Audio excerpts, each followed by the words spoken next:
Hello and welcome to the Glow Up Method. The Glow Up Method is the place where we come to share our stories, live our life, go through crazy experiences, and just sometimes plain normal ones and figure out all the little lessons that are hidden inside and then share them with people so that they can help learn from your lessons and help inspire others and grow and all those good things. Hello. Hi. My name is Natasha. I will be your host today.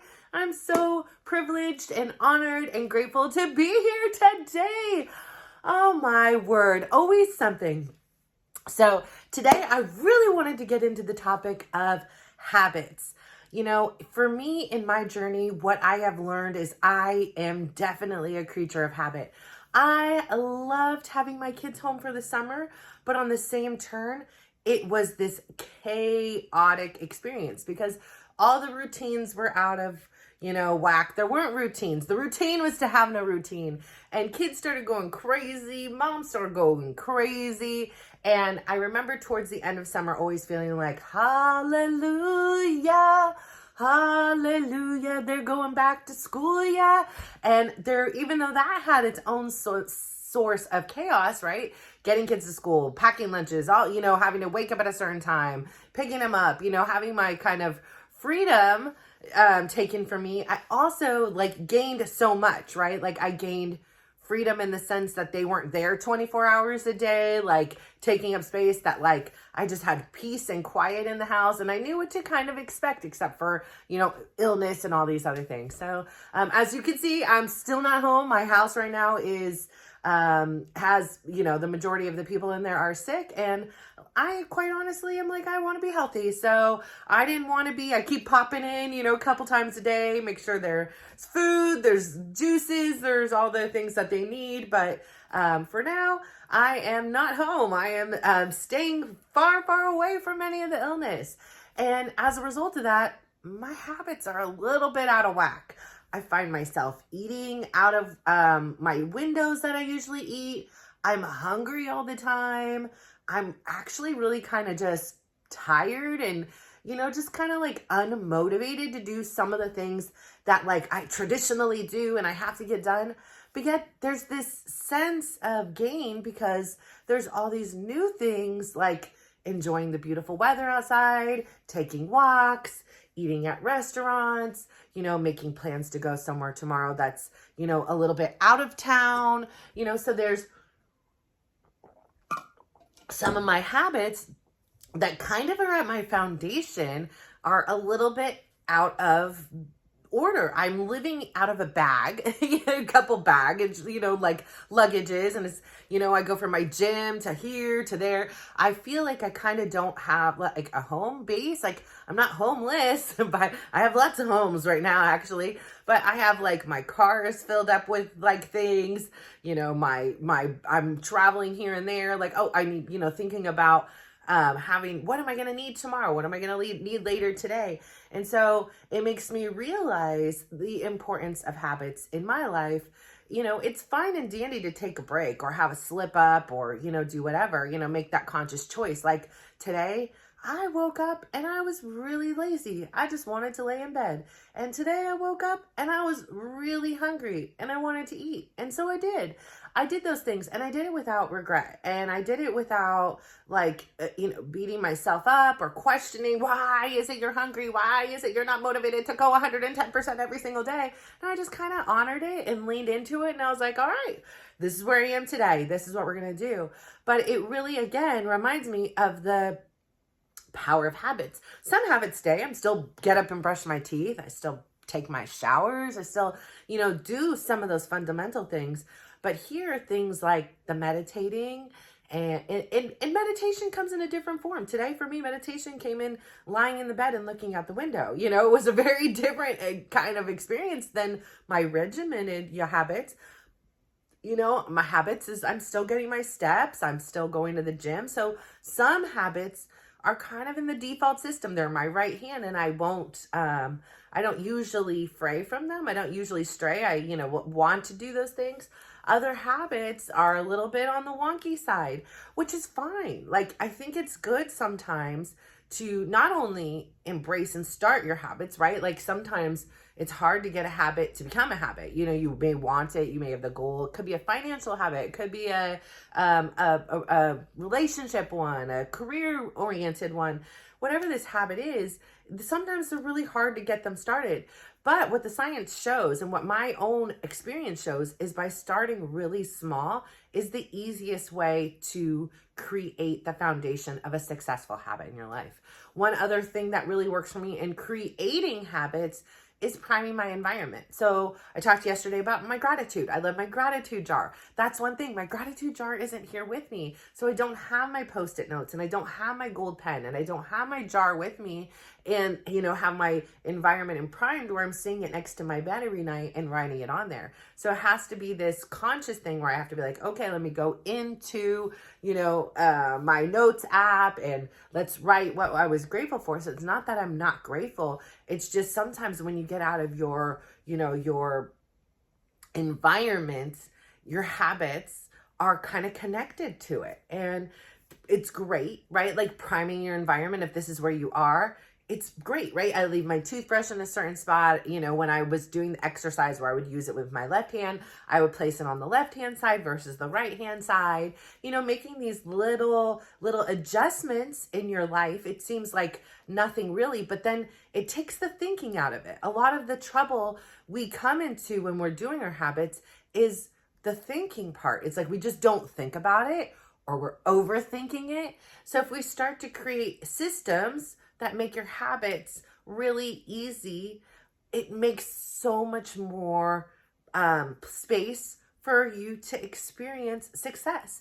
And as you get that confidence and that success, you get the momentum, you get the motivation, you get the confidence to know I can slip up and it doesn't mean I'm not going back to it. Like today, you can call it a slip up. It was a conscious choice, but let's just call it a slip up by me eating outside my window. It wasn't like I was like, oops, I accidentally, no, it was very conscious. I totally wanted to do it and I did. But that doesn't mean I have full confidence to know that now that like I can, you know, eat at 10 o'clock this morning and, you know, go back tomorrow to my, you know, typical eating pattern. And even if I wanted to make those adjustments and say, hey, you know what, this eating time window isn't working for me anymore, I'm going to make adjustments.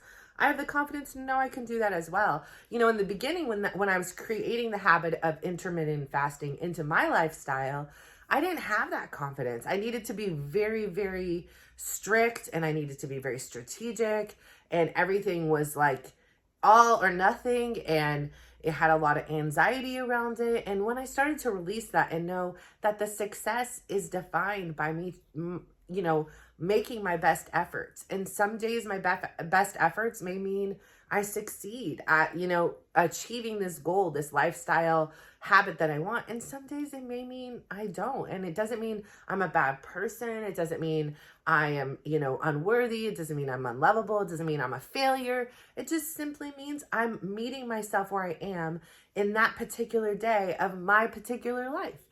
And that's where I am today. I feel a little bit on the tired side. There's a lot going on mentally, emotionally, physically, you know, being out in the sun, all these things that are happening around me. It takes a toll, right? Like it has an impact. And instead of pushing through and saying, you have to do this and feeling guilty and feeling all these things, I just kind of let it be. And it is such a freer experience because I can embrace where I was today and know that, oopsies, it took me till 3:30 to sit here and sit down and record today, where I very much could have all had this all done, you know, at 10 a.m. and filmed multiple times and did whatever, you know, but that's not where I was. That's not where I am today. And so I need to honor that and I need to accept that. And that makes it easier when we go forward in creating our habits. I love drinking water. So for me, having a cup that I see that has sparkles and shines in the light, this doesn't even do it justice in here. But when I see something like this, it motivates me to drink more. This to me was something that I really wanted. I didn't feel like I was worthy. It was too expensive. I had this whole story. I spent so much time thinking, researching, wondering, And I'm so grateful I made the purchase. There's zero regrets in it. I'm so happy that I have them. They help me drink more. They prime my environment. Instead of me saying I want to drink more water and then not having any cups of water, I almost always have a cup of water near me. And so that really helps me to meet my hydration goals, right? And that's a small thing that I can do for myself to protect my health. And, I have just so many appreciations for habits. Like, I remember I sat down here and said, all the time, I used to say, oh, one day, I'm going to focus on my health. One day I'm going to start exercising. One day I'm going to eat healthier. But it didn't take until that day one decision. And that's not to say that there weren't many day ones in the journey, right? Like, not every day one is the one that takes and then it goes off. There were many day ones, and this day one just happened to stick. I think the difference in this day one, me choosing this to day one, was that I knew it was a lifestyle change. It wasn't just going to encompass this physical aspect, but it was going to be the physical. It was going to be the mental. It was going to be emotional. It was going to be a spiritual journey, all in hopes to live this dream of having health in my life. I have seen so many people in my life who had finances and who had great relationships and everything you would define success as. And they reiterated to me the true success, the true wealth is your health. And there have been so many moments in which, I've seen my kids suffer. I've seen family members suffer. I've seen, people on TV, family members, friends, people I don't even know suffer with some type of health adversity. And it really is so telling when you're in those moments how precious and finite your health is. And yeah, it is not a given, right? I mean, like, when was the last time you woke up and there wasn't a single pain in your body? It's been a long time, I have to have these conversations with my teenagers that I was like, when you were little, like, you just woke up pain-free. But as you start to age and gravity comes on, that's just a part of life. Things ache and hurt, and, you learn how to adapt and work with what your body is presenting you with. As you've all seen here, there's been many a times that I have worked against my body, and I learned a really tough and hard lesson that, you can only push yourself so far, and that there is this Goldilocks spot. And again, I'm well aware I have the type of personality where when I'm in that self-correction mode, I really go all in, and I push myself to a level that is really extreme. And then it's like something happens and you're like, hold on a minute. We're going to settle into this beautiful little Goldilocks spot here where it's not too hard and it's not too soft, but it's just right for me. And so I think that that's the beauty. Having had that experience is in an awareness that I have that allows me to see situations differently. I see my situation with Chris. Again, this is for me a journey about me. It is a journey about me learning how to show up in a way that I'm unaccustomed to. It is a journey to learn how to communicate what it is I need, and not, like today, almost, we were communicating, it was a short text, but I was like, if not, I almost wrote like one of my default things, like, if it doesn't work, that's okay. Like, don't even worry. But that's not really how I felt. Like, I didn't feel that way. I felt like, no, I really wanted this or whatever it was. So yeah, if it doesn't work, I'm going to be disappointed, but it's okay. I mean, life will go on, but I didn't want to dismiss myself. So I was really proud that like I had that awareness, because I'm always like, it's okay. It's okay. Sometimes it's not okay. Like, it's just simply not okay. And it's okay to not be okay. And it's okay to communicate like, hey, that makes me sad, or I'm sad, or whatever. And so, I think that being honest for me and being open and being willing to do things that were extremely out of my comfort zone, hugging, holding hands, being within a few inches of one another, being in the same room with one another, being in the same bed with one another, like so many things that even 2 months ago, if I would have woke up and this was like a dream that I woke up from and I had this foreshadowing, I would be like, yeah, right. I do not believe it. I do not see that happening. There would have to be like, somebody would need amnesia, and that somebody would be me, or him, or vice versa. So, it's a beautiful place to be. As of right now, tomorrow we have some plans. We don't know what the plans are, but we're going to get out of town, and I'm really excited about that. So I need to make sure, my ducks are in a row, my habits, right? I need to make sure my stuff is ready today so that I can enjoy myself tomorrow, so that I am, have set myself up, and future Natasha will thank me, so that I can enjoy my tomorrow without thinking, okay, I still need to record. I still need to, edit, I still need to do X, Y, and Z, or I need to say, hey, you know what, I'm taking this day off of filming, or hey, this is what it is. Like, I'm getting to the point where there's so much going on, and there's only so many topics we can talk about here. Maybe my extreme was I began it every day, but maybe I settle at I'm going to post 3 times a week versus every day a week, or I'm going to post a 10-minute video every day versus a 30-minute video. Like, I think that everything that I'm experiencing is teaching me that we must always pivot. And there's always a time for adaptation. And, again, when I started this, I started doing like 1.5-hour episodes.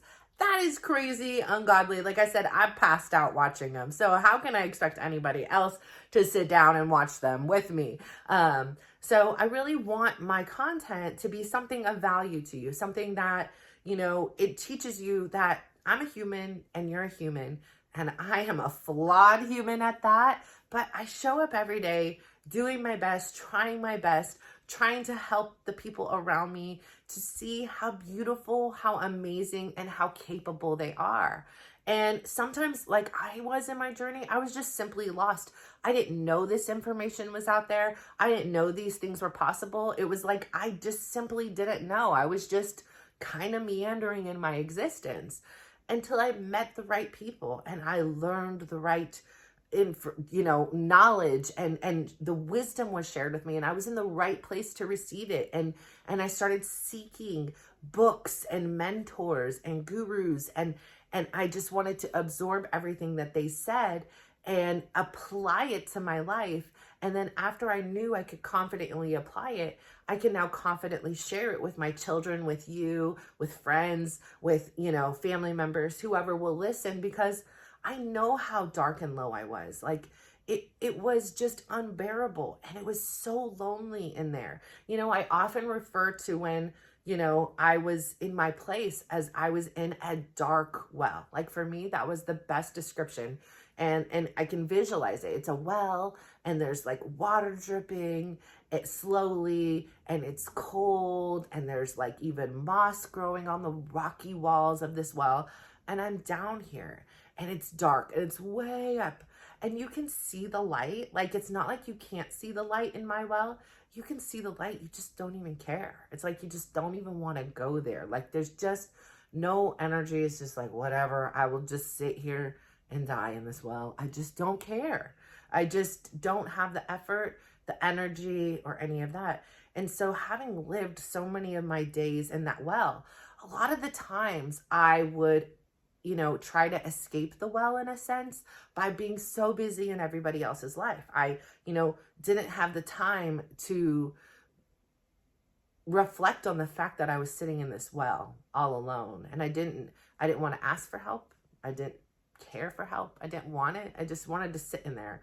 And, there were times that I would pull myself, out temporarily to go help my kids, do all those things that, I was supposed to do in life that made me a good person. And, I was responsible, I had the kids, and, they're depending on me, or I'm this family member, and, they're depending on me. It's the right thing to do. So oftentimes I found myself doing what was the right thing to do, or what somebody else wanted me to do, or just kind of what the world I thought of me, instead of really taking care of myself in that well, like throwing myself a blanket and was like, at least be comfortable down there. And then, when you get comfortable and realize that you're worthy of comfort, of love, of warmth, of getting the frick out of the well, you can use that blanket and climb out of it. And I know you don't need anybody, but there's so many people up here that will put their arms down and come and help you, or you can manage to crawl yourself out of it. For me, I wasn't a big person on asking for help. I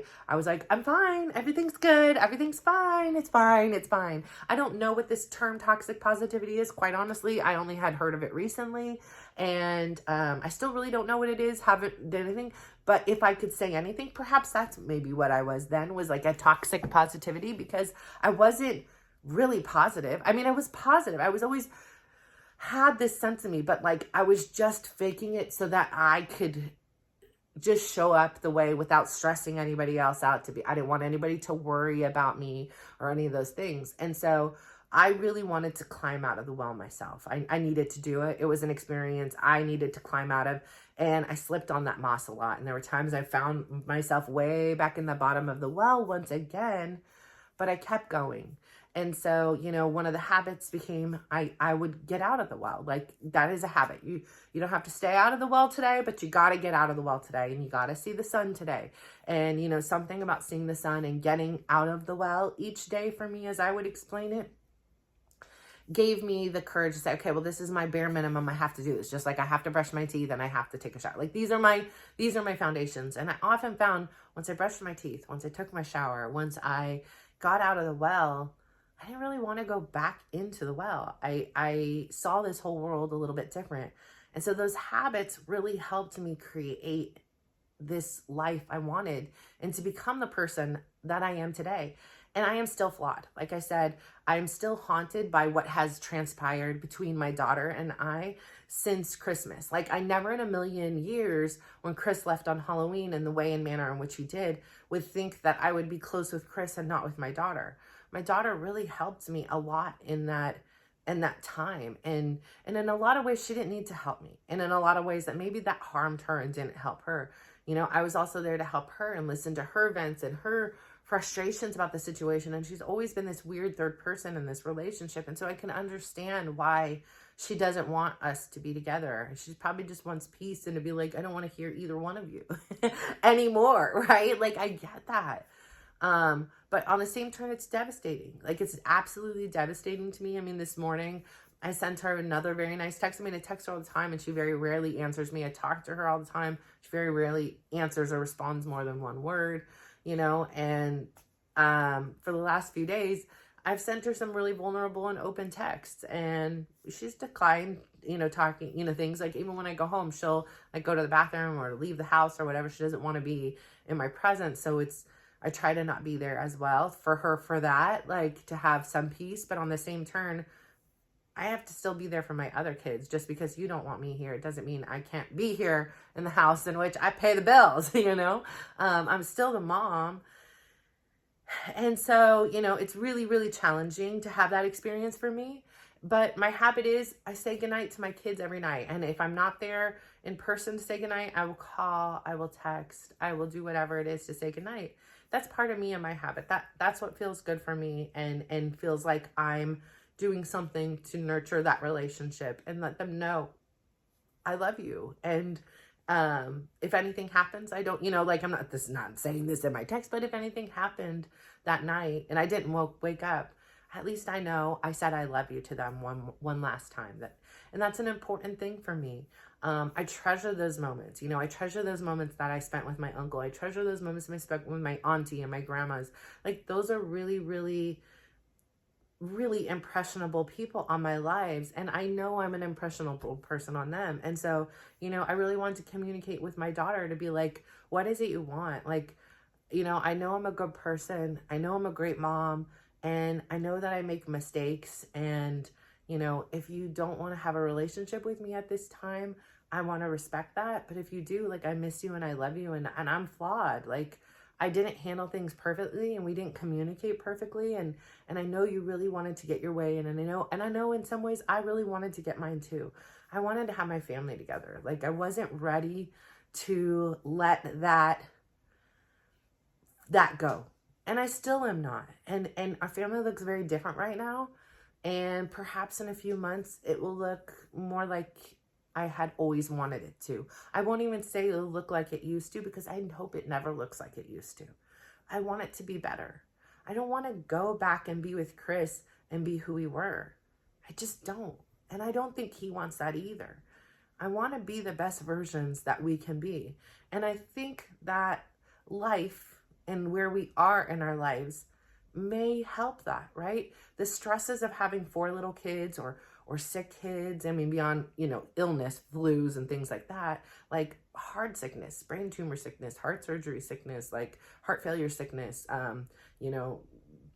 brain disorders, eye disorders, like all those kind of like really, really, really horrific things to navigate, they add a lot of stress. And someone like me who was living for their kids and is this empathetic person that like their pain I feel, I don't want to, but I do, and it makes me a more loving and nurturing person in some ways, but it also can make me very short because it's like I have no control, right? Like they can go and walk into the danger zones and I'm like, I told you don't walk into those danger zones, but I can't control it, but yet I still feel the pain. I still, in a sense, in my mind, pay for the mistakes they make, right? Like you did something and now I'm paying for it because I'm in pain and I didn't do this. And I know that's not the real thing. It's on me. I don't need to feel their pain, but I do because that's how deeply I love.